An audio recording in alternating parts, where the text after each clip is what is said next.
Episode की शुरुआत में ड्रोरेथा बालकनी में खड़ी होकर आसमान की तरफ देख रही थी। तभी जोर से हवा उठता है और उसके हाथ से रुमाल छूटकर नीचे जाकर गिरता है और उस रुमाल को कोई उठाता है। ये रियोन था और रियोन उसे उठा के ऊपर की तरफ देखता है।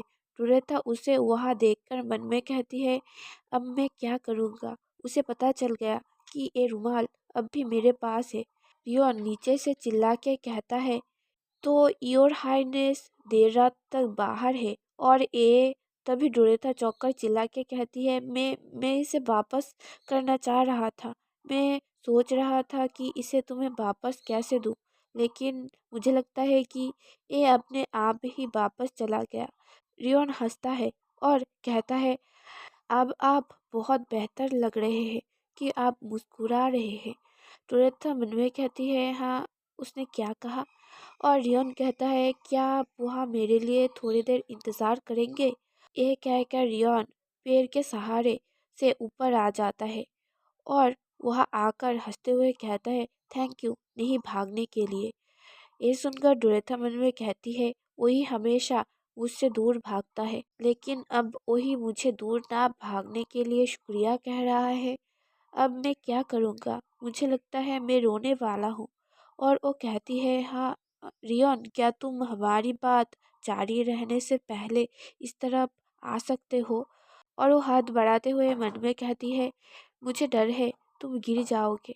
और वो कहती है, तुम्हारा वहाँ होना मुझे चिंतित कर रहा है। और वो मन में कहती है, मुझे ऐसा लग रहा है जैसे मैं मरने वाला हूँ। और रियोन ड्रोरेथा के हाथों को पकड़ते हुए कहता है, ऐसा लगता है योर हाइनेस अधूरे हैं। ड्रोरेथा कहती है, मैं भी यही कह सकता हूँ। और रियोन अंदर आ जाता है और रियोन कहता है, मैं पिछले कुछ समय से योर हाइनेस से पूछना चाह रहा था कि क्या ऐसा हो सकता है कि मैं आपको अनकंफर्टेबल करता हूँ।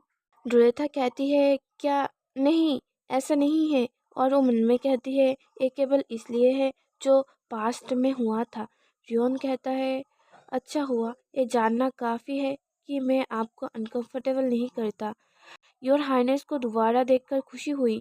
उस दिन मैं आपको कुछ भी बता नहीं पाया, लेकिन उस इंस्टॉलेशन सेरेमनी के लिए मैं माफ़ी चाहता हूँ कि मैं आपके लिए कुछ भी नहीं कर पाया। सच कहूँ तो मैं आपको फिर से देखना चाहता था, लेकिन मैंने आपको लेटर्स नहीं लिखा क्योंकि मुझे लगा आपको लेटर्स रिसीव करना पसंद नहीं है। और इसलिए मैं बहुत खुश हूँ आपसे फेस टू फेस बात कर कर। डोरेथा अपने सीने में हाथ रखते हुए सोचती है, क्या मैं सपना देख रहा हूँ। रियोन हमेशा मुझसे बचकर भाग जाता था, लेकिन अब वो मुझसे कह रहा है कि वो मुझसे मिलना चाहता है। और वो कहती है, बाय द वे तुम इतनी रात को गार्डन में क्यों हो। रियोन कहता है, क्योंकि मुझे रात पसंद है। शायद ऐसा इसलिए है क्योंकि मैं जल रहा हूँ। मैं अक्सर रात में टहलता हूँ।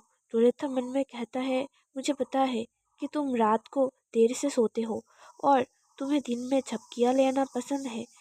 और रियोन कहता है, तो ठीक है योर हाइनेस, आपको जल्दी ही सो जाना चाहिए। अब सचमुच बहुत देर हो चुकी है। डोरेथा कहती है, हाँ ठीक है। और रियोन रुमाल को देते हुए कहता है, और अगर आपको अब भी इसकी ज़रूरत हो तो आप इसे रख सकते हैं। डोरेथा कहती है, क्या ये सच में ठीक है कि मैं इसे अपने पास रखूं। रियोन कहता है, हाँ बिल्कुल। और डोरेथा मन में कहती है, मुझे रियोन से पहले कभी भी कोई गिफ्ट नहीं मिला। और वो रुमाल को लेते हुए कहती है, थैंक्स। और रियोन उससे कहता है, तो अब मैं चाहता हूँ, गुड नाइट योर हाइनेस।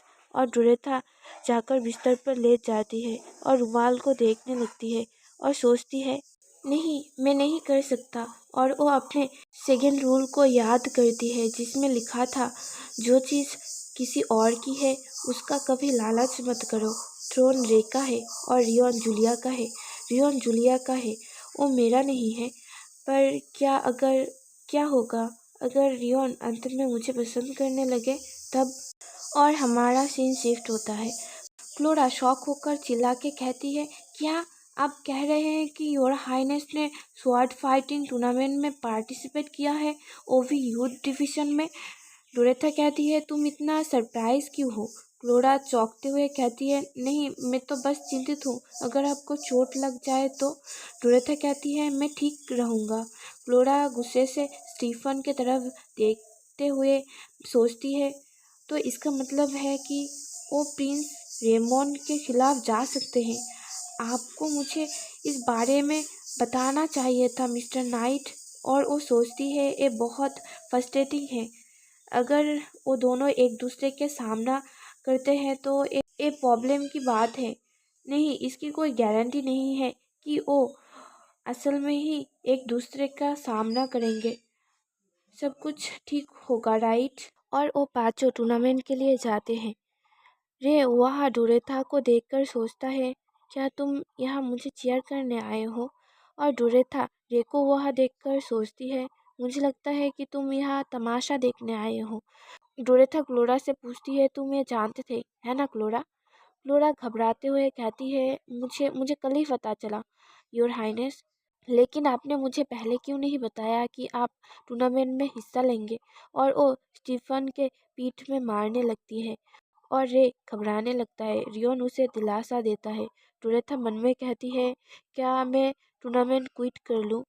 और वो अपने बालों को बांधते हुए सोचती है, नहीं, सिर्फ रे के वजह से मैं जो पसंद करता हूँ वो नहीं छोड़ सकता। इसके अलावा मैं कुछ भी बुरा नहीं कर रहा हूँ। अब मैं इसके बारे में सोचता हूँ तो मैं इतने लंबे समय में रे के खिलाफ लड़ाई नहीं लड़ी हूँ। क्लोरा डोरेथा से कहती है, क्या आप नर्वस हैं योर हाइनेस? डोरेथा कहती है, नहीं, बिल्कुल भी नहीं। और वो सब अपना मैच किसके साथ होने वाला है वो देखने जाते हैं। और इधर क्लोरा घबरा के प्रे करने लगती है कि उन दोनों का मैच पहले ही ना हो। और डोरेथा कहती है, इसे देखकर लग रहा है मेरा फाइट एलेक्स नाम के लड़के के साथ होने वाला है। ये सुनकर क्लोरा खुश हो जाती है और हमारा सीन शिफ्ट होता है एथन की तरफ। एथन डोरेथा को वहां देखकर सोचता है, आप यहाँ क्यों हैं? रुको, उसका ओपोनेंट वो आदमी है, लेकिन वो उससे कम से कम 2 गुना बड़ा है। और वो अपने फादर को देखकर उनके ओर जाते हुए उन्हें बुलाता है। उसका फादर हंसते हुए कहता है, क्या बात है एथन? एथन कहता है, क्या हम मैचअप में कुछ बदलाव कर सकते हैं? मेरा मानना है कि एक प्रॉपर कंपटीशन के लिए ओपोनेंट्स को सिमिलर साइज के होने चाहिए। और वो बहुत ही प्यार से कहता है, ये सच में अनफेयर होगा अगर वो डिफरेंट साइज के होंगे। अगर हम चीज़ों को वैसे ही छोड़ दें जैसे वे हों तो बहुत से लोग कहेंगे कि ये तो ऑब्वियस है कि कौन जीतने वाला है। और ब्रोंटे फैमिली की ओर से आयोजित टूर्नामेंट के लिए मैं चाहता हूँ कि इसे ज़्यादा से ज़्यादा लोग देखें। और ये बातें सुनकर ड्यूक बहुत खुश हो जाते हैं और कहते हैं, तुम बहुत काइंड हार्टेड हो एथन। और और उसका सर सहलाते हुए कहता है, मैं उन्हें ये चेंज करने को कहूँगा। और इधर सभी लोग बात करने लगते हैं कि उन्होंने मैचअप को चेंज कर दिया है। एक लड़का ये देखकर एक दूसरे लड़के से कहता है, क्या ये ऑब्वियस नहीं है? मैं शर्त लगा रहा हूँ कि मेरी ओपोनेंट वाली लड़की बाहर हो जाएगी। ईमानदारी से कहूँ तो ये एम्बैरेसिंग है कि मुझे एक छोटे बच्चे के साथ लड़ना पड़ रहा है। डोरेथा ये सुनकर स्ट्रेचिंग करते हुए कहती है, शायद ऑर्गेनाइजर ये कन्फर्म करना चाहते थे कि तुम लोग कुछ देर तक टिके रहो और जीवित रहो। अगर तुम अपना पहला मैच हार जाते हो तो ये निश्चित रूप से बहुत शर्मनाक होगा तुम जैसे बड़े आदमी के लिए। ये सुनकर वो लड़का गुस्सा होकर चिल्ला के कहती है, तुम लिटिल चिकन। डोरेथा उससे कहता है, अगर तुम मुझसे फाइट करना चाहते हो तो एरिना के अंदर करना। इस जगह पर लड़ना केवल ये साबित करता है कि तुम एक बुरे छोटे बच्चे हो। और वो लड़का और भी ज़्यादा गुस्सा होकर चिल्ला के कहता है, ये तुम्हारे लिए अच्छा होगा अगर तुम मैच ना लड़ो, वरना तुम मारे जाओगे। मैच का होस्ट डोरेथा से कहता है, क्या तुम ठीक हो? डोरेथा कहती है, प्लीज़ उसके बातों को ना सुने। और टूर्नामेंट शुरू होता है। रे एरिना में आते हुए सोचता है, मुझे यकीन नहीं हो रहा, पहला मैच मेरा है, मैं बहुत नर्वस हूँ। और वो डोरेथा की तरफ देखकर स्माइल करता है और अपना हाथ हिलाता है और डोरेथा उससे मुंह फिरा लेती है। रे उदास होते हुए सोचता है ये अच्छा होता अगर वो भी अपना हाथ हिलाता। और उसकी मैच शुरू होता है और रे तलवार के मायान को पकड़ते हुए स्माइल करता है। उसे ऐसे देखकर डुरेथा मन में कहती है वो अब भी उसके आंखों में देख रहा है। वो एक बेवकूफ़ की तरह बर्ताव कर रहा है, लेकिन क्रिटिकल मोमेंट में उसकी आंख बदल जाती है और रे उसके ओपोनेंट को स्लैश मार के पीछे आ जाता है और उन दोनों के तलवार एक दूसरे से टकराता है और रे उसके तलवार को हवा में उड़ा देता है और उसे हरा देता है। वो डोरेथा की तरफ देखते हुए खुशी से कहता है, डोरेथा मैं जीत गया। डोरेथा अपने सर में हाथ मारते हुए मन में कहती है, बुद्धू कहीं के, मैंने उससे कहा था कि मुझे डोरी कह के रिफ़र करे। सेकेंड मैच शुरू होता है जो डोरेथा का होने वाला था। डोरेथा एरिना में आती है। डोरेथा को देखकर एथन मन में कहता है, हालांकि मुझे मैचअप बदलने की परेशानी का सामना करना पड़ा। उन्होंने खुद ने भी कहा था कि वो यहाँ ठीक होने के लिए आए हैं, लेकिन क्या होगा अगर वो इंजर्ड हो जाए। और डोरेथा की ओपोनेंट डोरेथा से कहता है, अगर तुम हर्ट हो जाओ तो इसका रिस्पॉन्सिबल मैं नहीं होऊंगा छोटी बच्ची। डोरेथा मन में कहती है, अगर रियल स्वॉर्ड होता तो अच्छा होता। और उसकी मैच शुरू हो जाता है। डोरेथा उस पर अटैक करती है और सोचती है मुझे अब भी इसकी आदत नहीं है। और इस अटैक से उसका ओपोनेंट का फेस पीला पड़ जाता है और वो ज़मीन पे गिर जाता है और दर्द में कहता है, तुम आखिर तुम हो कौन? डोरेथा कहती है, किसे पता, मैं तो बस एक अच्छा बच्चा हूँ शायद। और उनका मैच ख़त्म हो जाता है और सभी लोग डोरेथा के बारे में बात करने लगते हैं। रे डोरेथा से कहता है, डोरेथा तुम अमेजिंग हो। डोरेथा कहती है, जस्ट चुप रहो। रे कहता है, मुझे पता नहीं था कि तुम स्वॉर्ड चलाने में इतने अच्छे हो। क्या हुआ इम्पीरियल पैलेस में वापस तुम? तभी डोरेथा उसकी बातों को काट के वहाँ से जाते हुए कहती है, ऐसा एक्ट मत करो कि तुम मुझे जानते हो। रे उदास होके सोचता है, हाँ बिल्कुल ये मुश्किल था, मैं श्योर हूँ उसने काफ़ी मेहनत की होगी इतनी स्किलफुल होने के लिए, लेकिन मुझे कभी उसकी तारीफ करने का मौका नहीं मिला। तभी पीछे से रियोन उसके कंधे पे हाथ रखते हुए कहता है, इस तरह तो तुम्हारा और ह्योर हाइनेस का फाइनल मैच में सामना हो सकता है। तुम भी ऐसा ही सोचते हो है ना रे? रे कहता है, तुम ठीक कह रहे हो, लेकिन मैं कभी सोचा भी नहीं था कि मुझे डोरेथा के खिलाफ लड़ना पड़ेगा। रियोन कहता है, मुझे पता है, लेकिन हार हाइनेस तलवार चलाने में बहुत अच्छे हैं। और रे भाव खाते हुए कहता है, ऐसा कुछ भी नहीं है जो डोरेथा नहीं कर सकती।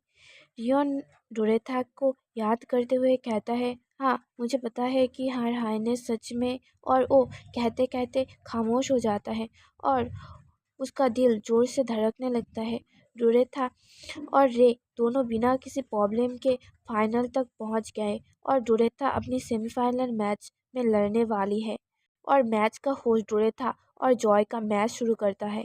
जॉय डोरेथा से कहता है, मुझे माफ़ करना, लेकिन मुझे ये टूर्नामेंट जीतना ही होगा।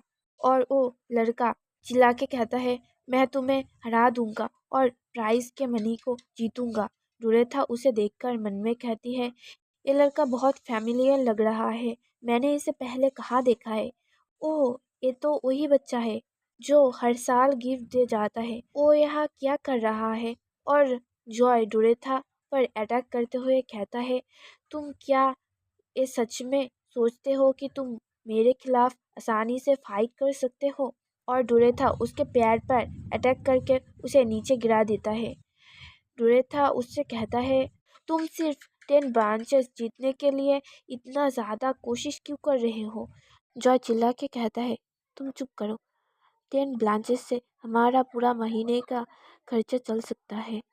मैं तो 10 ब्रांचेस के लिए अपना सोल भी बेच सकता हूँ अगर मैं वो कर पाया। डोरेथा कहती है, तुम अपने सोल को बेचे बिना भी इतने ब्रांचेस कमा सकते हो। जॉय डोरेथा पर अटैक करते हुए चिल्ला के कहता है, तुम क्या ही जानते हो?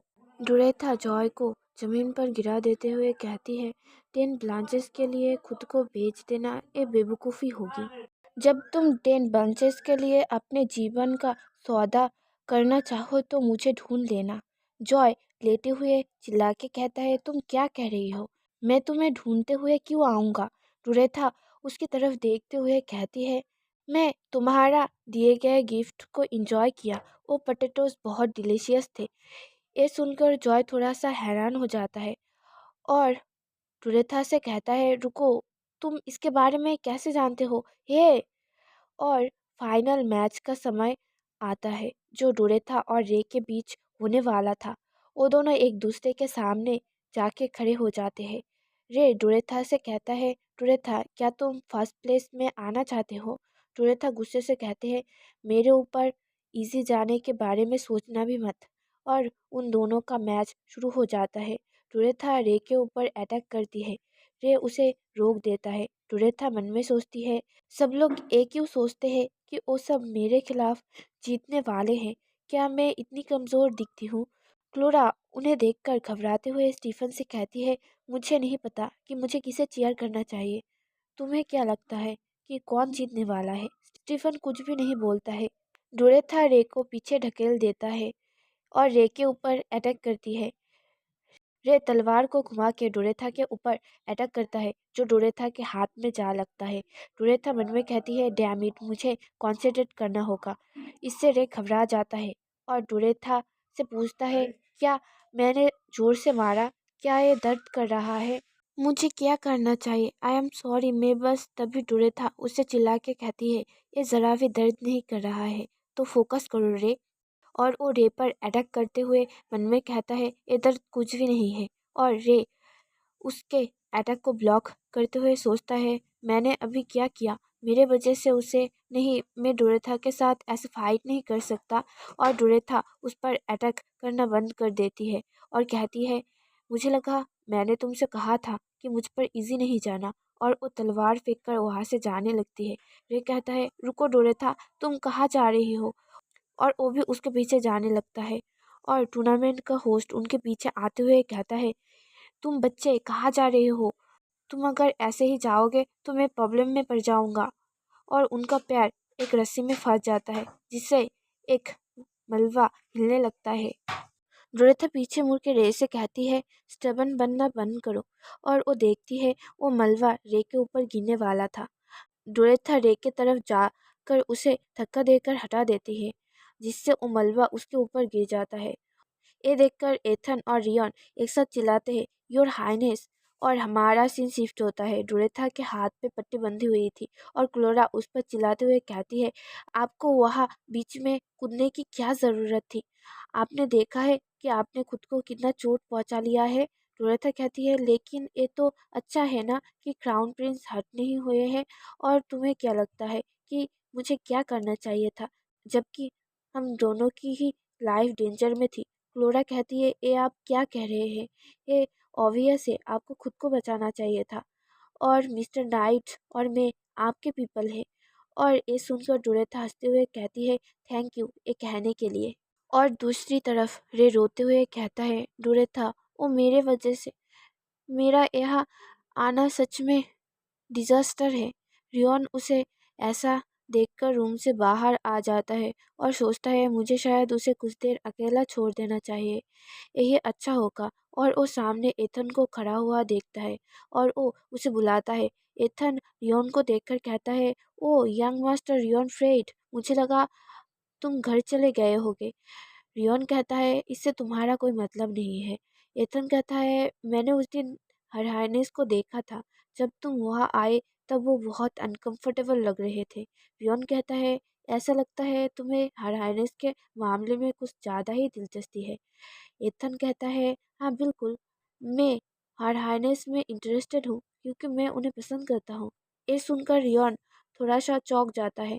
एथन कहता है, मैंने सुना था कि तुम भी किसी को पसंद करते हो, शायद वो मिस जूलिया है। सो मुझे लगा तुम मेरे फीलिंग्स को समझोगे। और वो दोनों एक दूसरे को घूरने लगते हैं। रियन कहता है, ऐसा लगता है बहुत अजीब रूमर चारों ओर फैल रहे हैं, जूलिया सिर्फ मेरी दोस्त है। एथन कहता है, क्या सच में?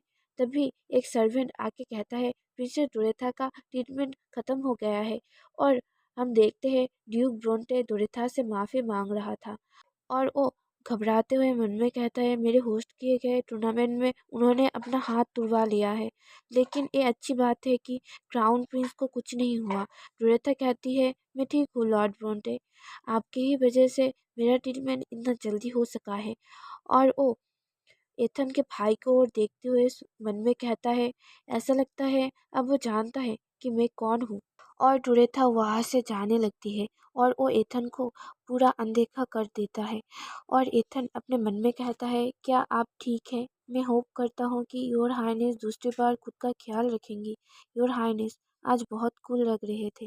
मैं उन्हें बहुत कुछ बोलना चाहता हूँ, लेकिन उन्होंने मेरी तरफ एक बार भी नहीं देखा। और हम कैरेज का सीन देखते हैं। डुरेथा मन में कहती है क्यों मैंने आज रे को क्यों बचाया। और रे कहता है डुरेथा थैंक यू आज के लिए, और सॉरी भी क्योंकि मेरे वजह से तुम्हें चोट पहुंची। डुरेथा कहती है तुम्हें माफ़ी मांगने की ज़रूरत नहीं है। रे कहता है प्लीज़ और कभी भी ऐसा मत करना। मैं ये नहीं देख सकता कि मेरे वजह से तुम्हें चोट पहुंचे। नहीं, मैं तुम्हें चोट पहुंचते हुए नहीं देख सकता। डुरेथा मन में कहती है तुम्हारी तरह एक नाइस पर्सन ही एक अच्छा एम्परर बन सकता है। और वो कहती है सबसे पहले तुमको अपने बारे में एक चेंज करना होगा। रे कॉन्फ्यूज होते हुए कहती है चेंज करना होगा, लेकिन क्या। और डुरेथा मन में कहती है उसका ये अच्छा स्वभाव जो मेरे साथ अच्छा व्यवहार करना चाहता है, इससे कोई फर्क नहीं पड़ता कि मैं उसे कितना ही दूर धकेलूं। दूसरी बार ये जीवन जीने के बावजूद मैं ये हासिल नहीं कर सका। और रे कहता है अगर किसी चीज़ में तुम्हें मेरी ज़रूरत हो तो मुझे बताना, मैं तुम्हारे लिए कुछ भी और सब कुछ कर सकता हूँ। डोरेथा कहती है क्या तुम सच में सब कुछ करोगे जो मैं कहूँगा। रे कहता है बेशक अगर ये तुम्हारे लिए है तो मैं तुम्हारे लिए तुम्हारा हाथ और पैर भी बनूंगा। डोरेथा कहती है क्या ऐसा है। और वो मन में कहते हैं तो फिर देखते हैं कि तुम क्या सच में वही सब करते हो जो मैं तुम्हें करने को कहता हूँ। और यहीं पर ही हमारी एपिसोड ख़त्म होती है। तो मिलते हैं इसके नेक्स्ट पार्ट में, तब तक के लिए गुड बाय।